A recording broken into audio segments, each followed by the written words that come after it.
সেনাবাহিনীকে বিতর্কিত করতে কিংবা সেনাবাহিনীর মেরুদণ্ড ভেঙে দিতে নানান ধরনের চক্রান্ত চলছে। ডক্টর ইউনূসকে বর্তমান সেনাবাহিনী নিজেই মনে করেন গৃহবন্দী করে রাখছে। সেনাপ্রধান কি জানায় গৃহবন্দী করে রাখছে সেনাপ্রধান? 1 কোটি মানুষ ঘেরাও করবে যমুনা। এমন দৃশ্য নিঃসন্দেহে বাংলাদেশ সেনাবাহিনীর জন্য কিছুটা লজ্জাজনক। এদিকে ডক্টর ইউনূসের বাসভবনের সামনে আবারও তাণ্ডব শুরু হয়েছে। সেনাপ্রধান বাধ্য হয়েছেন কঠিন একটি সিদ্ধান্ত নিতে। ডক্টর ইউনূস এখন তুপের মুখে আছেন আওয়ামী লীগের কপালকুলাতে। সবকিছু দেখানো হবে এই সম্পূর্ণ প্রতিবেদনে। বর্তমান আমাদের বাংলাদেশ এই সেনানিবাসকে কেন্দ্র করে চার দোকান থেকে শুরু করে আপনার মিটিং বা সব জায়গায় বর্তমান একটাই প্রশ্ন, সেটা হচ্ছে বাংলাদেশ সেনানিবাসে কি হচ্ছে। এই সেনাপ্রধান হয় আজকে আমাদের শরীরে বুলেটে যাত্রা করবেন, নয়তো আমাদের শরীরে আজকে ইউনিফর্ম তুলে দেবেন। আমাদের খাবার কিছু আছে কিনা সেনাপ্রধান কি জানায়? প্রত্যেকে প্রতিবাদ সমাবেশ করতে হবে, প্রতিবাদ মিছিল করতে হবে এবং বাংলাদেশটাকে এই গণতন্ত্রের হাত থেকে মুক্ত করতে হবে। শেখ হাসিনার আমলে অনেক পুলিশের চাকরি গেছে, র্যাবের চাকরি গেছে, আর্মির মধ্যেও গেছে। আর্মি ক্ষমতা নিয়ে যাবে, ওয়াকার সাহেব ক্ষমতা নিয়ে যাবে। ওয়াকার সাহেবকে নিয়ে আমার মনে হয় গত 2-3 দিন এত বেশি কথা হচ্ছে, মানে এই ক্ষমতা নিয়ে নিল, এই ক্ষমতা নিয়ে নিল। বর্তমান প্রেক্ষাপটে এসে দাঁড়িয়ে ওয়াকারুজ্জামান এবং ডক্টর ইউনূসের মধ্যে যে বিভেদ সৃষ্টি হয়েছে, সেনাবাহিনীর প্রত্যেকটা শ্রেণীর সদস্যরা জেনারেল ওয়াকারুজ্জামানের পক্ষে অবস্থান করছে। আমরা দেখানোর চেষ্টা করছি দর্শক, এই মুহূর্তে জাতীয় প্রেস ক্লাবের সামনে দেখতে পাচ্ছি সেনাবাহিনীর সদস্যরা কিন্তু আন্দোলনকারীদেরকে সরানোর চেষ্টা করছেন এবং সেনাবাহিনীর ঊর্ধ্বতন কর্মকর্তা তিনি চলে যাচ্ছেন এবং সেটি কিন্তু আমরা দেখতে পাচ্ছি। বাংলাদেশ আওয়ামী লীগের সকল প্রকার কার্যক্রম নিষিদ্ধ ঘোষণার পর থেকে বাংলাদেশ আওয়ামী লীগের যে কার্যক্রম রয়েছে সেই কার্যক্রম প্রকৃতপক্ষে কিন্তু 2 থেকে 3 গুণ বেড়ে গিয়েছে, যেটি বাস্তবতার সম্পূর্ণ উল্টো। 1 কোটি মানুষ মির্জা আব্বাস আর মির্জা ফখরুলের নেতৃত্বে তারা ডক্টর ইউনূসের যমুনা ভবন ঘেরাও করতে রওনা করে দিবে ইনশাআল্লাহ। আওয়ামী লীগের নেতাকর্মীদের বলবো একটু চোখ কান খোলা রাখবেন। ইতিমধ্যে বুঝতেই পারছেন আজকের খবরটি কতটা গুরুত্বপূর্ণ একটি খবর। বন্ধুরা চলুন ভিডিওতে আজকে আর বেশি কথা বাড়াবো না, সরাসরি আজকে আমরা চলে যাব মূল ভিডিওতে, আর সেখানে আজকে আমরা দেখব আজকের খবরের বিস্তারিত। আসসালামু আলাইকুম প্রিয় দর্শক, খুবই স্পর্শকাতর একটি বিষয়, খুবই গুরুত্বের সঙ্গে কিছু কথা বলতে চাই। সেনাবাহিনীকে বিতর্কিত করতে কিংবা সেনাবাহিনীর মেরুদণ্ড ভেঙে দিতে নানান ধরনের চক্রান্ত চলছে, সে কথা আমরা সবাই জানি। এবং নতুন করে আওয়ামী লীগের শাসন আমলে যেসব সেনা সদস্য চাকরিচ্যুত হয়েছেন অথবা বাধ্যতামূলক অবসরে পাঠানো হয়েছে, তাদের একটি প্ল্যাটফর্ম গড়ে উঠেছে এবং সেই প্ল্যাটফর্মের মাধ্যমে যে আন্দোলন, তার মধ্য দিয়ে আমরা ভয়ঙ্কর কিছু ইঙ্গিত পাচ্ছি। প্রথমেই বলতে চাই, অবশ্যই যদি কোনো সেনা সদস্য অন্যায়ভাবে চাকরিচ্যুতির শিকার হন কিংবা বাধ্যতামূলক অবসরে কাউকে পাঠানো হয়, তাদের সবারই যে কারোরই প্রতিকার পাওয়ার উপায় আছে এবং তারা অধিকার রাখেন। কিন্তু যে আন্দোলনটি চলছে সেই আন্দোলনের সঙ্গে কোনো রাজনৈতিক দলের সম্পৃক্ততা আছে কিনা এবং এই আন্দোলনকে সামনে রেখে সেনাবাহিনীর মেরুদণ্ড ভেঙে ফেলার একটি নতুন চক্রান্ত কিনা, সেটি আমাদের একটু বোঝা দরকার। আমি কিছু তথ্য প্রমাণ দিয়ে কিছু কথা বলতে চাই। প্রথমে কথা হচ্ছে যে এই সেনা সদস্যরা কিভাবে এতটা বেপরোয়া হয়ে উঠলেন। প্রথম কথা হচ্ছে এই সেনা সদস্যরা, সাবেক সেনা সদস্যরা কিভাবে এতটা বেপরোয়া হয়ে উঠলেন। বিশেষ কোনো রাজনৈতিক দলের ইন্ধনে এই আন্দোলনটি হচ্ছে কিনা, সেটিও খুব গুরুত্বপূর্ণ প্রশ্ন। তারা যে 4 দফা দাবিতে আন্দোলন করছে, সেই 4 দফা দাবি হয়তো আপনারা অনেকেই জানেন, তারপরে একটু বলি আপনাদের সামনে। 1 নম্বর, চাকরিচ্যুতির সময় থেকে অদ্যাবধি সম্পূর্ণ বেতন ভাতা ও অন্যান্য সুযোগ সুবিধা সহ চাকরি পুনর্বহাল। যদি কোনো সদস্যের চাকরি পুনর্বহাল করা সম্ভব না হয়, তাহলে তাকে সরকারি সব সুযোগ সুবিধা সহ সম্পূর্ণ পেনশনের আওতাভুক্ত করতে হবে। যে আইন কাঠামো ও একতরফা বিচার ব্যবস্থায় শত শত সশস্ত্র বাহিনীর সদস্যদের চাকরিচ্যুত করা হয়েছে, সেই বিচার ব্যবস্থা এবং সংবিধানের আর্টিকেল 45 সংস্কার করতে হবে। এবং শনিবার গ্রেপ্তার হওয়া এই আন্দোলনের মুখ্য সমন্বয়ক সেনাবাহিনী থেকে বরখাস্তকৃত সৈনিক নাইমুল ইসলামকে মুক্তি দিতে হবে। এই হচ্ছে 4 দফা। এখন এই 4 দফা দাবিতে তারা রোববার সকাল থেকে জাতীয় প্রেস ক্লাবের সামনে তারা অবস্থান কর্মসূচি গ্রহণ করলেন। সেনা সদর থেকে খুব কুইক রেসপন্স করা হলো। ব্রিগেডিয়ার জেনারেল আমিনুর রহমানের নেতৃত্বে একটি প্রতিনিধি দল সেখানে গেল তাদের সঙ্গে কথা বলতে, এবং প্রতিনিধি দলের পক্ষ থেকে জানানো হলো যে আপনাদের আবেদন সেনা সদরে জমা দেন, যেই বক্তব্যগুলো আপনাদের আছে। এবং সোমবার তাদের প্রতিনিধি দলকে সেনা সদরে আমন্ত্রণ জানানো হয়েছিল কথা বলার জন্য, আর সব ধরনের দাবি পূরণ করার একটা মৌখিক আশ্বাস দেওয়া হয়েছিল। কিন্তু আন্দোলনরত সাবেক সেনা সদস্যরা প্রতিনিধি দলের এই মৌখিক আশ্বাসে তারা আশ্বস্ত হতে পারেননি, বরং তারা কি করলেন, তারা প্রতিনিধি দল যখন চলে আসছিল সেনাবাহিনীর কর্মকর্তাদের যে গাড়ি, সেটির পথরোধ করলো। তাদের গাড়ির সামনে শুয়ে পড়লেন আন্দোলনরত সাবেক সেনা সদস্যরা, এবং তারা জাহাঙ্গীর গেটের উদ্দেশ্যে লং মার্চ করার প্রস্তুতি নিলেন। সব কিছু কি একটু অস্বাভাবিক মনে হয় না? বাংলাদেশের ইতিহাসে এর আগে এমনটা কখনো দেখা গেছে? নিশ্চয়ই না। আমরা তো জানি যে সেনাবাহিনীকে বিতর্কিত করতে দেশের ভিতরে এবং দেশের বাইরে থেকে একটি বিশেষ গোষ্ঠী অনবরত নানান ধরনের বক্তব্য দিয়ে আসছেন। সেনাপ্রধান এবং সেনাবাহিনীর বিরুদ্ধে বিষোদ্গার করছেন, হুঙ্কার ছাড়ছেন, ক্যান্টনমেন্ট গুড়িয়ে দেওয়ার কথা বলছেন।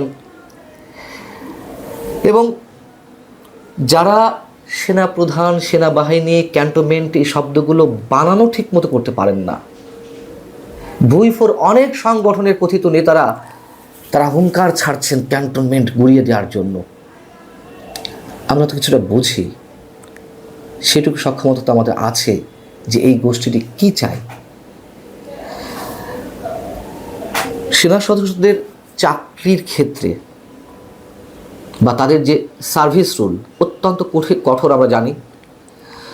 ধরুন কোনো কমান্ডিং অফিসারের অধীনে থাকা কোনো সেনা সদস্যের চাকরি যদি সেই কমান্ডিং অফিসার বা সিও তিনি সিদ্ধান্ত নেন যে তাকে চাকরিতে রাখবেন না, ওই পর্যন্ত কিন্তু শেষ নয়। ব্রিগেড কমান্ডের যিনি দায়িত্বে থাকেন তাকে এই বিষয়টি হ্যান্ডেল করতে হয়, পুঙ্খানুপুঙ্খ সব কিছু বিবেচনা করে তারপর বরখাস্তের জন্য সেনাপ্রধান বরাবর আবেদন করতে হয়। এবং যদি কারো চাকরি যায় তার আবার সেনাপ্রধানের কাছে আবেদন করার রাইটস আছে, এবং 6 মাসের মধ্যে নিষ্পত্তি করতে হয়। আমি যতদূর জানি অন্তত সদস্যদের ক্ষেত্রে কারো চাকরি এ পর্যন্ত অন্যায়ভাবে যায়নি। আমরা তো সবাই জানি যে সেনাবাহিনী একটি সুশৃঙ্খল বাহিনী, সবাই জানি। হ্যাঁ, অবশ্যই উচ্চপদস্থ কিছু কর্মকর্তা বা কর্মকর্তাদের কেউ কেউ গুরুতর অপরাধের সঙ্গে তারা জড়িত হয়েছেন, এ ধরনের অভিযোগ আছে, এবং এর সত্যতাও কোনো কোনো ক্ষেত্রে আছে। কিন্তু সেনা সদস্যরা এই ধরনের অপরাধের সঙ্গে জড়িত হওয়ার মানে রাজনৈতিকভাবে জড়িত হওয়ার সুযোগ খুব কম থাকে। তাদের মধ্যে রাজনৈতিক আলাপই নিষিদ্ধ। উদাহরণ হিসেবে বলি, তাদের মধ্যে যে সার্ভিস রুল এতটাই কঠোর, যেমন কোনো সেনা সদস্য যদি এক্সট্রা ম্যারিটাল অ্যাফেয়ার্সে জড়িয়ে যান তার চাকরি থাকে না। যদি একাধিক বিয়েতে তিনি আবদ্ধ হন, তার বিরুদ্ধে গুরুতর অভিযোগ থাকে, তার চাকরি থাকে না। এমনকি চাকরিতে যোগদানের 6 বছর পর্যন্ত, অর্থাৎ চাকরির বয়সসীমা 6 বছর হওয়ার আগেই যদি কেউ বিয়ে করেন তার চাকরি থাকে না। এই যে সমন্বয়ক যাকে শনিবার আটক করা হলো, নাইমুল ইসলাম, বরখাস্তকৃত সৈনিক, তার বিরুদ্ধে সুস্পষ্ট অভিযোগ ছিল এক্সট্রা ম্যারিটাল অ্যাফেয়ার্সের, একাধিক বিয়ে করার অভিযোগ রয়েছে তার বিরুদ্ধে। তার এগুলো সত্যতা পাওয়ার পর তাকে চাকরি থেকে বরখাস্ত করা হয়। এবং যেটি বলছিলাম সবচেয়ে গুরুত্বপূর্ণ বিষয়টি, তা হচ্ছে এই নাইমুল ইসলাম তাকে যখন আটক করা হয়, শনিবার সেনাবাহিনীর একটি টহল টিম তাকে যে কোনোভাবে দেখা করার জন্য ডাকে, কচুক্ষেত এলাকায় সম্ভবত। এই নাইমুল ইসলাম অস্ত্র তাক করে সেনা সদস্যদের উপরে, কোত্থেকে এই সাহসগুলো আসছে, কারা দিচ্ছেন, কারা ইন্ধন দিচ্ছেন? এবং এই নাইমুল ইসলাম একটি বিশেষ রাজনৈতিক দলের মঞ্চে উঠে বক্তব্য দিয়েছে। সাবেক সেনা সদস্যদের মধ্য থেকে কতজন সাবেক সেনা সদস্যকে ওই রাজনৈতিক দলে অন্তর্ভুক্ত করা হবে, নানান ধরনের আলোচনা সেই বৈঠকে হয়েছিল। এবং সেনাপ্রধান ইচ্ছা করলেও এখন এই তাদের যে দাবি রাতারাতি তা পূরণ করতে পারবেন না, পারা সম্ভব নয়। সেগুলোর জন্য তো সময় দিতে হবে, কিন্তু তারা কোনো প্রকার সময় দিতে চাচ্ছে না। এখন বিষয় হচ্ছে যে আরেকটি বিষয় বলি, আওয়ামী লীগের 15.5 বছর সময়ে যেসব সেনা সদস্যের চাকরি গেছে বা বাধ্যতামূলক অবসরে পাঠানো হয়েছে,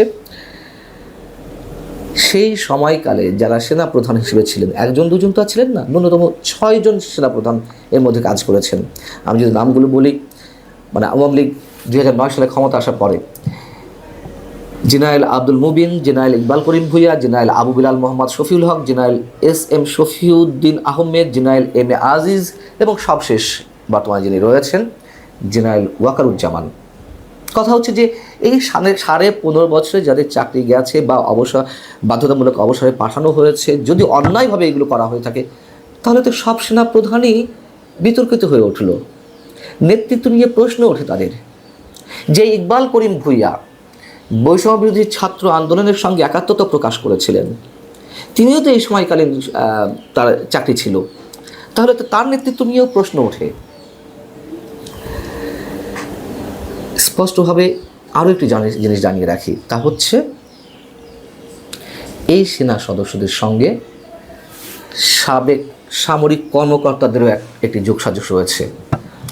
এবং সাবেক সামরিক কর্মকর্তাদের একটি অংশ, তাদের অ্যাক্টিভিটির সম্পর্কেও আমরা জানি। সবচেয়ে বড় কথা হচ্ছে কি, এই যে তারা রাতারাতি একটা কথিত দুর্বার আন্দোলন গড়ে তুলতে চাইলো, তাদের দাবি দেওয়া আদায় করতে চাইলো, আমরা গত 9 মাস যা দেখে আসছি, মব ক্রিয়েট করার মাধ্যমে, মব সৃষ্টির মাধ্যমে যে কোনো দাবি আদায় করা যায় সেটা তো এস্টাবলিশড হয়েছে। এবং প্রধান উপদেষ্টা বাসভবন থেকে শুরু করে সচিবালয়, বিচারালয়, কোনো প্রতিষ্ঠানই তো বাদ থাকছে না ঘেরাও করতে। সবশেষ সেনাবাহিনী, যেটি এখনও পর্যন্ত একটা সুশৃঙ্খল বাহিনী হিসেবে আমাদের সবার কাছে পরিচিত, সেই সেনাবাহিনীকেও বিতর্কিত করতে একের পর এক চক্রান্ত চলছে। এবং সেনাবাহিনীকে যদি এ ধরনের কথিত একটি মবের মাধ্যমে দাবি পূরণ করে নিতে হয়, তাহলে তো সেনাবাহিনীও অন্য আর সব প্রতিষ্ঠানের মতন খেলো হয়ে যায়। প্রিয় দর্শক, সময় খুব অস্থির, নানান ধরনের চক্রান্ত চলছে। আমরা জানি না যে কোন দিকে যাচ্ছি আমরা, এটি স্পষ্ট। আসসালামু আলাইকুম রহমতুল্লাহি ওয়াবারাকাতুহু। সম্মানিত দর্শক, কেন যেন সারা দেশ এখন সুদ নির্ভর হয়ে গেছে এবং যে কোনো সুদের ব্যবসা অন্যান্য প্রচলিত যে ব্যবসা বাণিজ্য সেগুলোর উপর প্রাধান্য বিস্তার করেছে। সারা দুনিয়ার যে উন্নয়ন, সেই উন্নয়নটা সাধারণত নির্ভর করে কায়িক শ্রমের উপর। শ্রমের সঙ্গে যখন মেশিন যুক্ত হয় তখন সেই শ্রমকে কয়েক গুণ বাড়িয়ে দেয়। তার সঙ্গে মেধা এবং দক্ষতা, অভিজ্ঞতা এবং সর্বোপরি মার্কেটিং, এভাবেই বিশ্ব অর্থনীতি চালিত হয়ে এসছে। যদি আপনি শ্রমের প্রাথমিক স্তর ধরেন, সেখানে একজন রিক্সাওয়ালা, ঠেলাওয়ালা, তারপর এরপর ধীরে ধীরে ধীরে ধীরে আপনি এটিকে উন্নত করতে করতে আপনি যখন হাই এন্ডে চলে যাবেন, যেমন আইফোন কিংবা ধরুন রকেট কিংবা ধরুন বিমান, খুব হাই এন্ডের যে প্রোডাক্টগুলো, কিংবা টেসলা গাড়ি, তো এ সকল যে ব্যবসা বাণিজ্য, সেই ব্যবসা বাণিজ্যের সঙ্গে মেধা, দক্ষতা, অভিজ্ঞতা, বিনিয়োগ আর অনেক কিছু জড়িত।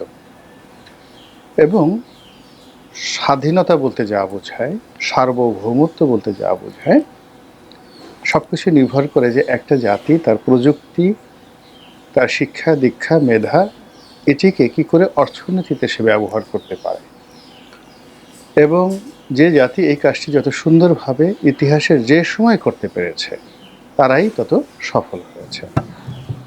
তো একটা সময় আমাদের এই পৃথিবীতে ব্রোঞ্জ যুগ ছিল, মানে যা কিছু তৈরি হতো ব্রোঞ্জ দিয়ে তৈরি হতো, তারপর সেটা স্টিল যুগ এলো, লোহার যুগ এলো, এরপর ধীরে ধীরে ধীরে ধীরে আজকের এই পর্যায়ে আমরা এসেছি। তো এখন সেই প্রাচীন যুগ বা প্রাগৈতিহাসিক যুগ কিংবা ধরুন মধ্যযুগ, সব সময়টিতেই অর্থনীতি সফল হয়েছে যখন সুদ কম হয়েছে, সুদের কারবারি কম হয়েছে, সুদ ভিত্তিক সমাজের পরিবর্তে পরিশ্রম ভিত্তিক মেধা ভিত্তিক সমাজ ব্যবস্থা কায়েম হয়েছে। সেখানেই রাষ্ট্র, ব্যক্তি, সমাজ এর যে বিস্তৃতি ঘটেছে, উন্নতি ঘটেছে, সভ্যতার পাদপীঠে উঠেছে। তো আপনি যদি এখন ইংল্যান্ডে যান, আমেরিকাতে যান, জাপানে যান, সেখানে ব্যাংকে টাকা রাখার জন্য উল্টো আপনাকে টাকা দিতে হবে, সুদ হার একেবারেই কম। কিন্তু আপনি পৃথিবীর যে কোনো অসভ্য দেশে যাবেন, সেখানে গিয়ে দেখবেন যে আপনি ব্যক্তি পর্যায়ে সুদ, তারপরে যাকে বলা হয় ব্যাংকিং পর্যায়ে সুদ, প্রান্তিক পর্যায়ে সুদ, একটা চারিদিকে একটা সুদের রমরমা কারবারে রীতিমতো একটা সমাজকে আয়ামে জাহিলিয়াতের দিকে নিয়ে যায়। একটি রাষ্ট্র যখন সুদের উপর ভাসতে থাকে তখন সেখানে বরকত আসে না। আমরা ইসলামে সুদকে নিষিদ্ধ হিসাবে জানি। আমাদের দেশের আলেম ওলামারা সুদের বিরুদ্ধে যাকে বলা হয় ওয়াজ নসিহত করতে থাকে। তো প্রচলিত সুদ বলতে আমরা যেটি বুঝি, ব্যাংক থেকে সুদ নেওয়া, অমুক ব্যক্তি বেশি সুদ খায়, সুদখোর, মহাজন, দালাল, ফড়িয়া ইত্যাদি সব কিছু। তো এই টোটাল চক্রটি যখন বেপরোয়া হয়ে যায় তখন ধরে নেবেন যে সেই চক্রের মাথার উপরে ইস্ট ইন্ডিয়া কোম্পানির রবার্ট ক্লাইভের মতো একজন দুর্ধর্ষ, নির্মম, নিষ্ঠুর সুদখোর বসে থাকে, যে তার শূন্য পরিচালনা করার জন্য সুদের উপর নির্ভর করে। নিজের উপার্জিত অর্থ সে সুদে লগ্নি করে, আর সেই সুদ ভিত্তিক রাষ্ট্র কায়েমের জন্য সে রক্তপাত ঘটায়। আপনারা যদি সেই 1756 সাল থেকে একেবারে যতদিন পর্যন্ত তিনি ছিলেন, ওয়ারেন হেস্টিংস আসার আগ পর্যন্ত পুরো সময়টা রবার্ট ক্লাইভের জীবন আপনি দেখেন, দেখবেন যে বাংলা, বিহার, উড়িষ্যার যে জীবন জীবিকা, এটা সুদভিত্তিক তিনি করে ফেলেছিলেন। আগে থেকেই জগৎ সেক্টর ছিল, কিন্তু রাষ্ট্র ব্যবস্থার উপরে রবার্ট ক্লাইভের যে আধিপত্য, এটার ফলে পুরো বাংলা, বিহার, উড়িষ্যার যে অর্থনীতি, ভারতবর্ষকে যারা চালাতো তারা মুহূর্তের মধ্যে ফকির হয়ে গেল। আমাদের এই সাম্প্রতিক সময়ে গত কয়েক মাসে হু হু করে সুদের প্রচলন বেড়ে যাচ্ছে, ভয়ঙ্কর রূপে বেড়ে যাচ্ছে। আমি বেশ কয়েকটা ব্যাংকের নমুনা দেখলাম। তো ব্যাংকগুলো ব্যবসা করার পরিবর্তে এই ব্যাংকগুলো প্রচলিত অর্থে বিনিয়োগ করবে, ঝুঁকি নেবে, উদ্যোক্তাদেরকে শিল্প কলকারখানা তৈরি করার জন্য লোন দেবে, ঋণ দেবে, তারপরে তারা মুনাফা করবে। কিন্তু তারা সেই কাজগুলো করেনি। তারা অন্য দুর্বল ব্যাংককে টাকা দিয়েছে সুদে, সরকারকে সুদের উপর টাকা লগ্নি করেছে, আর সরকারের অভাবের সময় নগদ অর্থ ছাড়া বন্ডে তারা বিনিয়োগ করেছে। এবং এই কাজ করে একেবারে বড় বড় যে ব্যাংকগুলো, সবগুলো এই এই প্রান্তিকে টাকায় সয়লাভ হয়ে গেছে। সেটা লিজিং কোম্পানি বলেন, ব্যাংক বলেন। আর অন্যদিকে সাধারণ জনগণ তারা ফতুর হয়ে গেছে। 2 নম্বর হলে আপনি দেখুন যে এই সরকার IMF থেকে ঋণ পায়। এখন থেকে স্থানীয় সুদের উপর নির্ভর করতে হবে।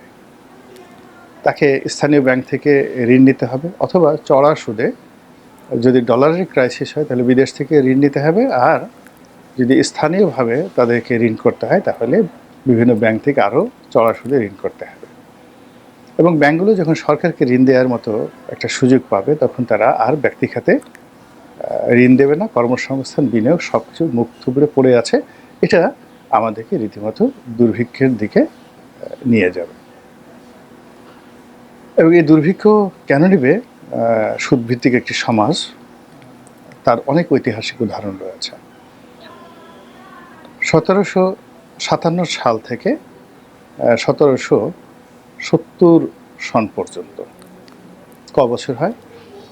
অর্থাৎ 13 বছরের মধ্যে, মাত্র 13 বছরের মধ্যে যে বাংলা ছিল স্বর্গোদ্যান, সেই বাংলায় 1770 সালে একটি মহা দুর্ভিক্ষ দেখা দেয়।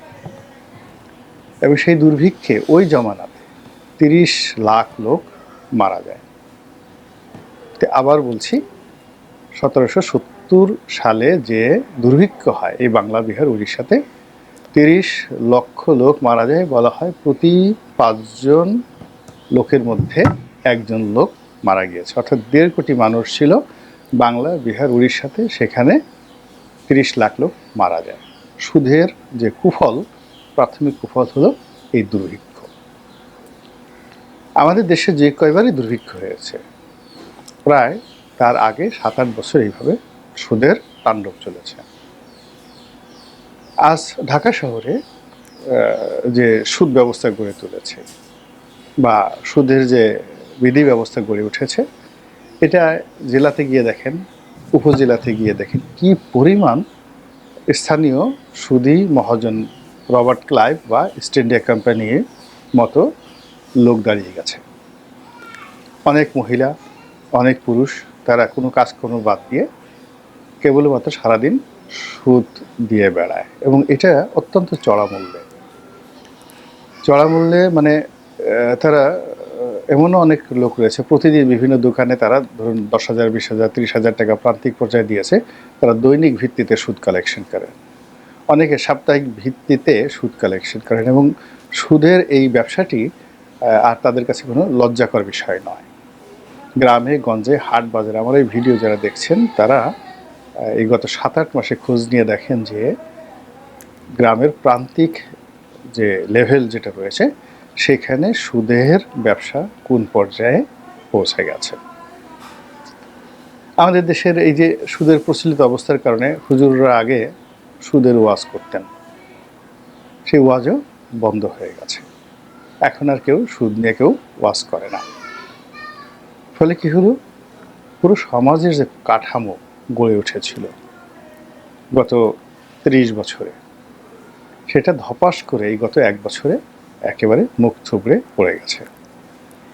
যে অর্থনীতি, যে ব্যাংকিং ব্যবস্থা, যে উৎপাদন, যা কিছু দাঁড়িয়েছিল, সব কিছু এখন সুদভিত্তিক হয়ে গেছে।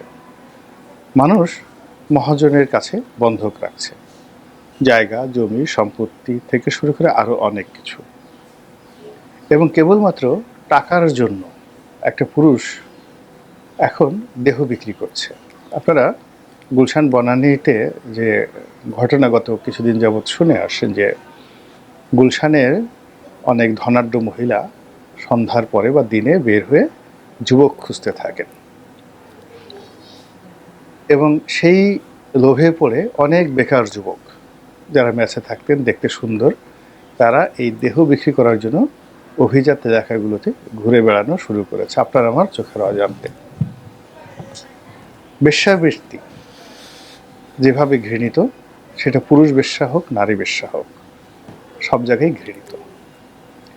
2 নম্বর হলো যে নারীরা যখন এই পেশায় অর্থাৎ বেশ্যাবৃত্তিতে নিয়োজিত হন, সেখানে যে ভায়োলেন্স বা বিকৃত যৌনতা যা কিছু হয়, তার চেয়ে পুরুষরা যখন বেশ্যাবৃত্তিতে জড়িয়ে পড়ে এবং নারী যখন যেখানে ভায়োলেন্স করে, বিকৃত যৌনাচার করে, সেখানে কতটা নির্মম অবস্থা তৈরি হয় তার কিছু নমুনা ইদানিং ভিডিও আকারে ভাইরাল হয়ে পড়েছে। 2 জন রমণী একজন পুরুষকে আটকে রেখে যে নির্যাতন করেছে সারা শরীরে। আবার 2 জন রমণী আর এক জায়গায় দেখা গেল যে এক পুরুষকে চোখ বেঁধে জাঙ্গা পরিয়ে তাকে বেদমভাবে পিটাচ্ছে, ডান হাতে বাম হাতে পিটাচ্ছে, আর এক ধরনের যাকে বলা হয় ওই মানে দোজখী যে পৈশাসিক যে আনন্দ, সে আনন্দ তারা অনুভব করছে। এ সবই কিন্তু অভাবের ফল। এর সঙ্গে যে পুরুষটি গিয়েছে তার যে বিকৃত যৌনাচারের সঙ্গী হওয়ার বা নিজের যৌনতা সেখানে যাকে বলা হয় চরিতার্থ করার যে লোভ বা লালসা তার মধ্যে ছিল বা আছে, নিজের যে চরিত্রহীনতা, দুর্বলতা যা কিছু আছে তার সঙ্গে সঙ্গে কিন্তু আবার অভাবটাও আছে। কেন তার যদি সামর্থ্য থাকতো তাহলে সে কাজটা উল্টো করতো, অর্থাৎ তার যদি যৌনতা থাকতো তাহলে সে নারী বেশ্যাদেরকে সে ভাড়া করতো, তা না করে নিজের দেহকে সে বিক্রি করতে গেছে একটা পুরুষ, এবং সেখানে গিয়ে সে যেভাবে নির্যাতিত হয়েছে, অপমানিত হয়েছে, যার ভিডিও এখন ইন্টারনেটে ঘুরে বেড়াচ্ছে। তো এগুলোই সুদ ভিত্তিক যে একটা সমাজ বা একটা রাষ্ট্র কত দ্রুত অর্থনৈতিকভাবে পঙ্গু হয়ে যায়, কত মানুষের অর্থনৈতিক মেরুদণ্ড ভেঙে দেয়, এবং কত পরিবারে কত ব্যক্তির জীবনে বিষাদময়তা ডেকে আনে, তা আমরা এখনো পর্যন্ত যারা ভালো আছি তারা টের পাচ্ছি না। আল্লাহ রাব্বুল আলামিন আমাদেরকে এই যে সামাজিক দুরাচার, সুদভিত্তিক যে সমাজ, এর পরিবর্তে একটি চলমান পরিশ্রম ভিত্তিক, উৎপাদন ভিত্তিক একটি সমাজ, একটি রাষ্ট্র কায়েম করার তৌফিক এনায়েত করুন। আসসালামু আলাইকুম রহমতুল্লাহি ওয়া বারাকাতুহু। ধন্যবাদ প্রিয় দর্শকবৃন্দ, আমাদের ফুল ভিডিওটি দেখার জন্য আপনাকে জানাই অসংখ্য ধন্যবাদ। তো বন্ধুরা, আজকের এই নিউজটি দেখে আপনাদের কি মতামত অবশ্যই কমেন্ট বক্সে কমেন্ট করতে ভুলবেন না। আর হ্যাঁ, এমন নিত্য নতুন আপডেট খবর সবার আগে পেতে চাইলে এখনই আমাদের এই পিচ্চি সাকিব ইউটিউব চ্যানেলটি সাবস্ক্রাইব করুন। ধন্যবাদ।